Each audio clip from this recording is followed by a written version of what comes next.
Bonjour, chers élèves.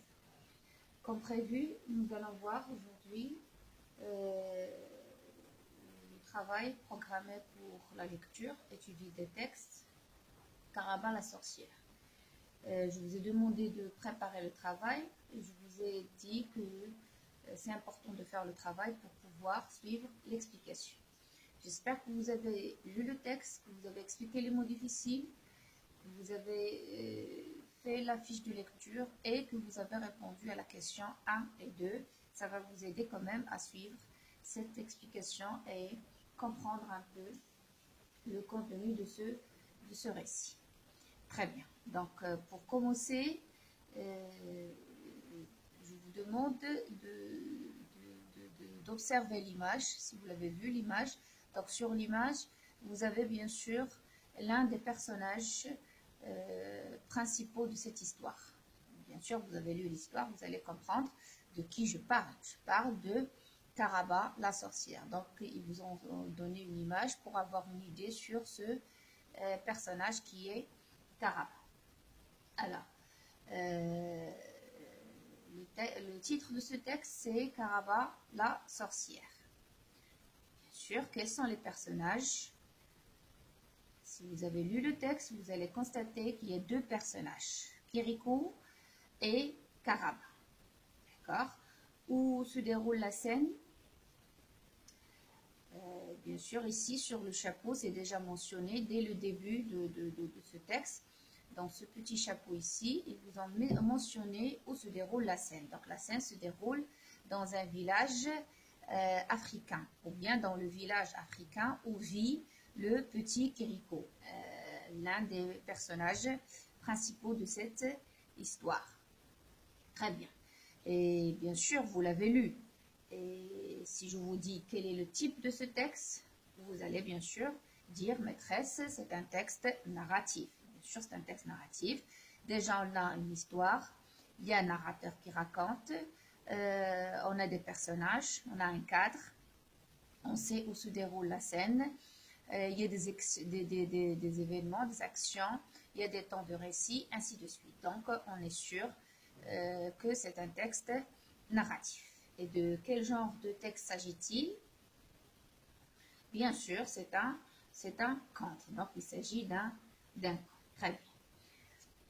Alors, dans le chapeau, il y a des mots quand même à expliquer.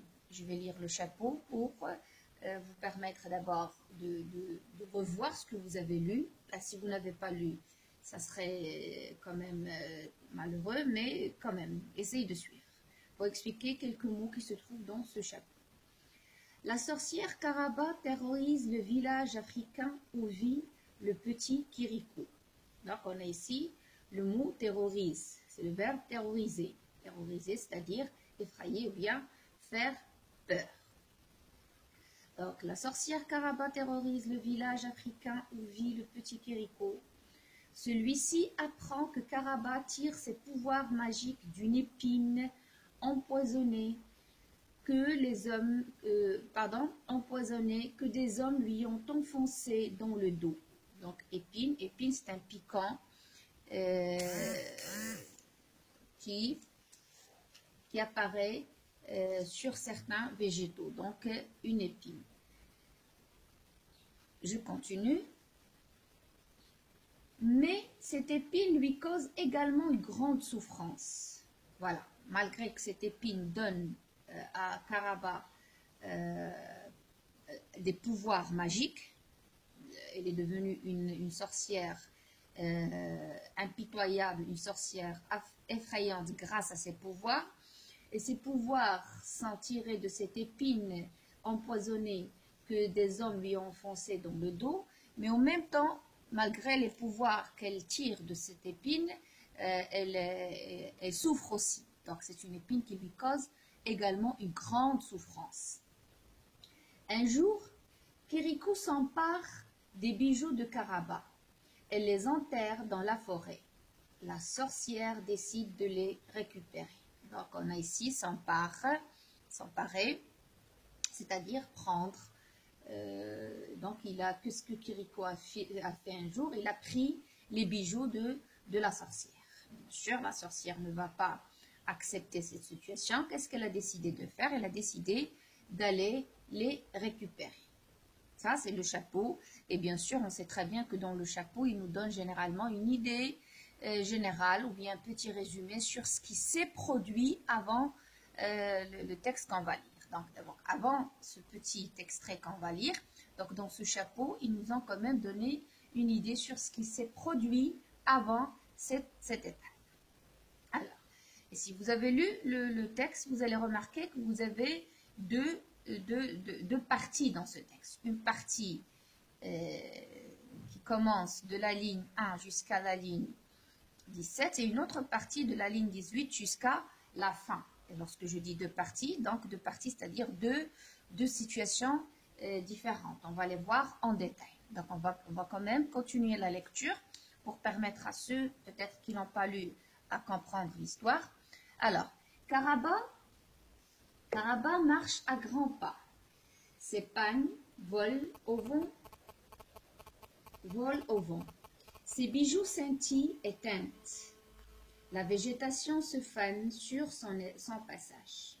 Donc là, il faut quand même marquer une pause pour expliquer 3 mots qui vont vraiment vous aider à comprendre. On a le verbe scintiller, ses bijoux scintillent, donc c'est scintiller, cela veut dire briller, d'accord? Et teinte. Teinter, c'est produire un sang. Généralement, les bijoux, lorsqu'on porte plusieurs bijoux à la fois, donc ils produisent un sang. Donc ce sang qu'on entend, on l'appelle, ou bien pour l'exprimer avec un verbe, on dit teinter. Donc ce sont des bijoux qui teintent, qui produisent un sang.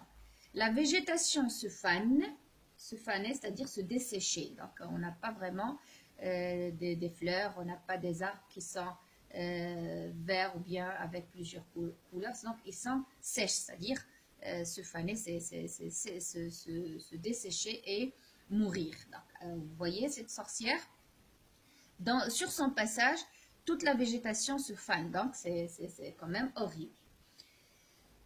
Elle arrive à la forêt, tout se dessèche, les feuilles tombent, elle voit au pied de l'arbre fromager la terre fraîchement remuée. Elle fiche dans le sol, la lance empoisonnée, la terre engrésie et fume. Elle s'agenouille et creuse rageusement de ses mains nues. Voilà. Donc, elle voit au pied de l'arbre fromager la terre fraîchement remuée. Donc, remuer, c'est faire changer de position. D'accord? Elle fiche dans le sol. Donc, on a ici engrésie, c'est-à-dire faire entendre un petit crépitement ou bien vibrer. Donc, la terre, une fois la sorcière fiche dans le sol la lance, sa lance empoisonnée, c'est-à-dire elle met dans le sol sa lance empoisonnée, alors qu'arrive-t-il? Donc, la terre commence à vibrer, ou bien on entend un son un petit crépitement qui sort de la terre. Et fume, bien sûr, fume, elle émet de la fumée. On a l'impression que la terre fait sortir de la fumée. Voilà ce que se produit sur le sol, sur la terre, lorsque la sorcière met sa lance empoisonnée et l'enfonce dans le sol. Voilà, on continue. Les feuilles mortes volaient alentour, exactement au-dessus de Karaba, haut dans un arbre. Les feuilles qui tombent découvrent peu à peu Kériko, tapis sur une branche et dévorant la scène des yeux. Donc, ici on a volette, c'est le verbe voleter, c'est-à-dire voler, ça et là. Donc, les feuilles, ils volent d'un côté à l'autre. Alentour, c'est-à-dire dans les environs. Donc, environ l'une de l'autre. Voilà. Tapis, c'est-à-dire caché. Donc, tapis veut dire caché. Donc, alors, où se trouve Kériko ici? Kériko, il est haut dans un arbre. Donc, il est caché sur un arbre. Et il observe la scène des yeux, c'est-à-dire il regarde ce qui se passe, comment réagit la sorcière et qu'est-ce qu'elle fait? Donc, il est en haut sur l'arbre et il observe Karaba. La sorcière a les deux mains enfoncées sous une racine. Kiriko saute, tombe sauvagement sur son dos et arrache l'épine avec les dents. Voilà. Donc la sorcière, elle était occupée par ce qu'elle était en train de faire. Elle était en train de creuser pour trouver ses bijoux. Donc elle n'a pas fait attention que Kiriko l'observe, que Kiriko est là-haut sur l'arbre. Donc que fait Kiriko? Il saute d'un seul coup et il fait une chose très importante. Il enlève, il arrache l'épine avec ses dents. À ce moment-là, la sorcière, qu'est-ce qu'elle a fait? La sorcière pousse un hurlement apocalyptique, c'est-à-dire qui fait très peur, interminable, parce que l'épine était enfoncée sur son dos, donc ça fait très très mal de l'enlever. Et à cause de ça, elle a vraiment poussé ce cri épouvantable, ce cri qui est très très fort. Suite à ce cri, que s'est-il arrivé? Des animaux s'enfuient, des oiseaux s'envolent de la forêt.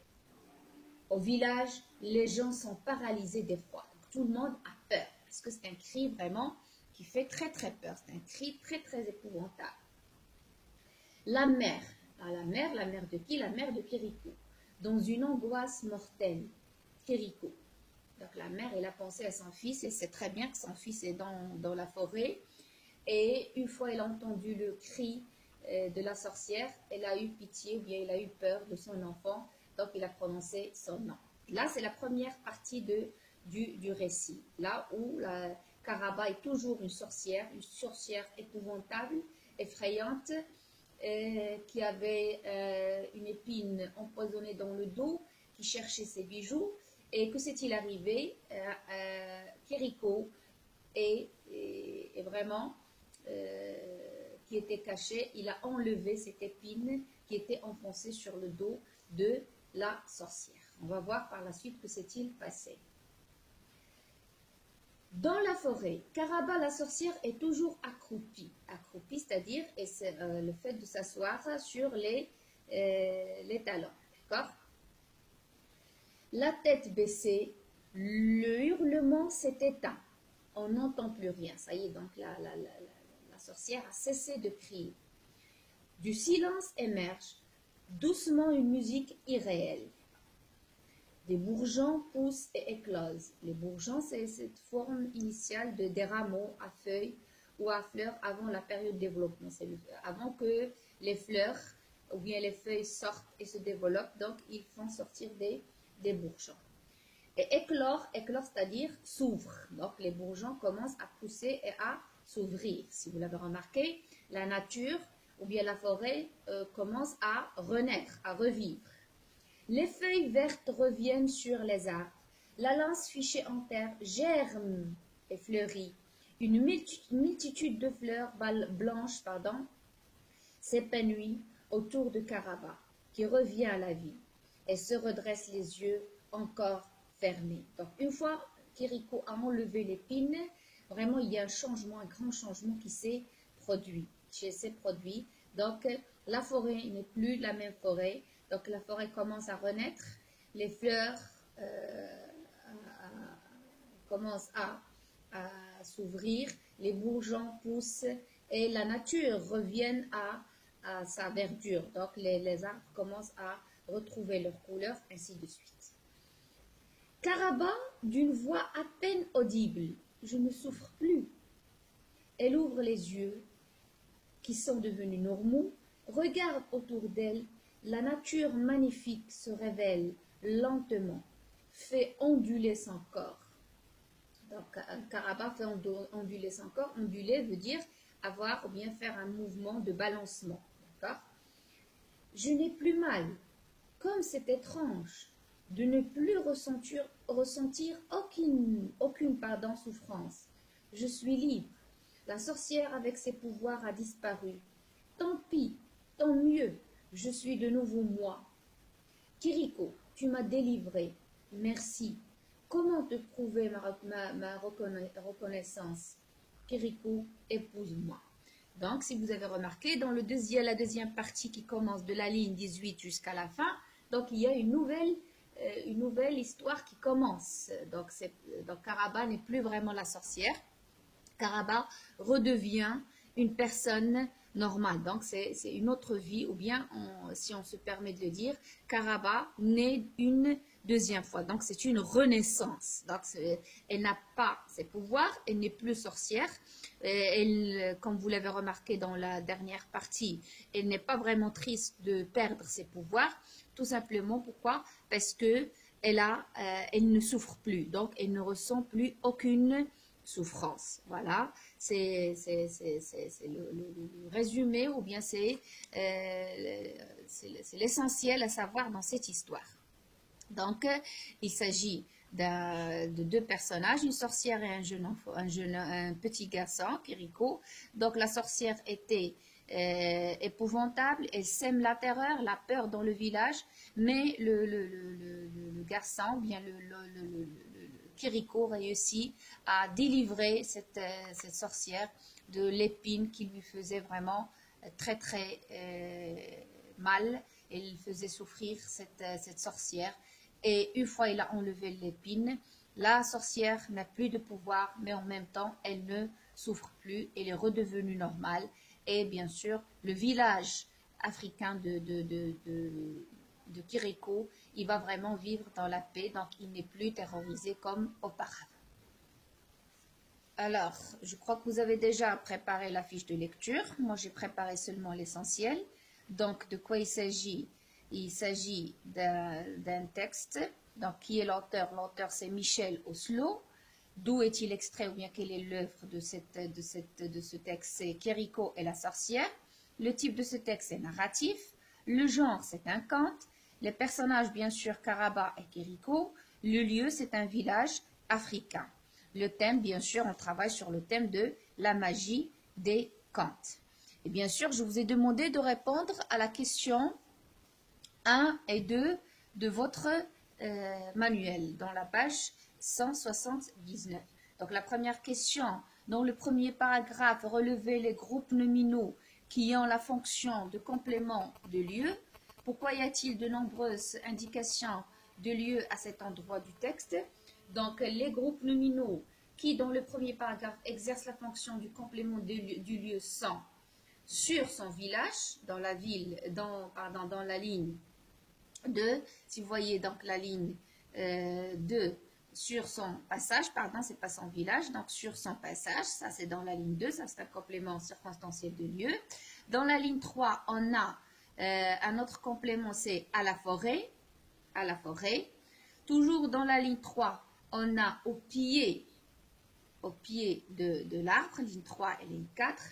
Et on a dans la ligne 4, dans le sol. Donc, vous l'avez remarqué, on a 4 compléments de lieu sur son passage dans la ligne 2, à la forêt dans la ligne 3, au pied de l'arbre dans la ligne 3 et 4, et dans le sol dans la ligne 4.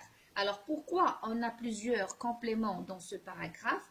Vous le savez, donc le premier paragraphe, ici dans le premier paragraphe, le but de ce paragraphe, c'est de situer précisément le lieu de l'action. On doit savoir où vraiment se déroule l'action.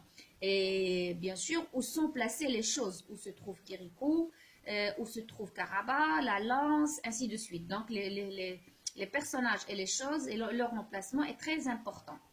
Donc, avant de rapporter, bien sûr, les péripéties ou bien l'action principale, il faut vraiment prendre cette peine ou bien prendre ce temps de bien détailler le lieu afin de pouvoir donner une idée très claire de l'action. Donc, c'est convenable de préciser le cadre. Donc, voilà ce qui explique la présence d'un grand nombre de compléments circonstanciels de lieu dans le premier paragraphe.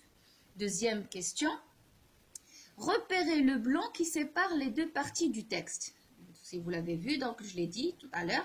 Donc, on a cette première partie et la deuxième partie, pardon.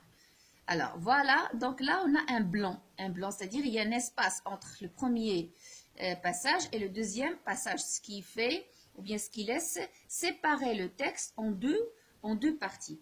Pourquoi cet espace? Alors, cet espace donc sépare deux parties de texte, parce que entre les deux parties, la situation a complètement changé. Voilà, qu'est-ce qui a changé? Nous l'avons dit, dans la première partie, bien sûr, Karaba était toujours une sorcière.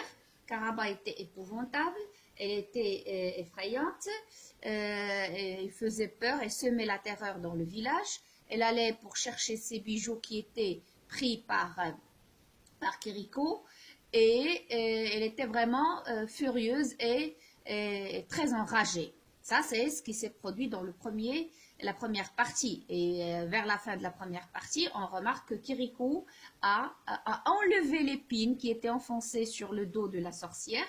Et bien sûr, le fait d'enlever cette épine va vraiment créer un changement. Donc, elle crie, voilà, elle crie quand Kiriko lui enlève l'épine. Voilà, c'est ça. Elle crie. Donc la première partie se termine avec le cri horrible et épouvantable de la sorcière. Puis, tout le monde a eu peur. Il y a un silence qui a vraiment dominé la scène pendant un moment. Et voilà, on passe à la deuxième partie où tout vraiment a changé. C'est-à-dire, on n'a plus le même personnage, ce n'est plus la même sorcière. Donc, à la fin, elle est calmée. Donc, la sorcière est calmée. Elle parle doucement. Elle n'a plus de pouvoir, mais en même temps, elle ne souffre plus. Voilà ce qui permet de dire qu'on a ici deux parties qui sont différentes et qui marquent deux situations qui ont changé la vie d'un des personnages principaux de cette histoire qui est Karaba, la sorcière.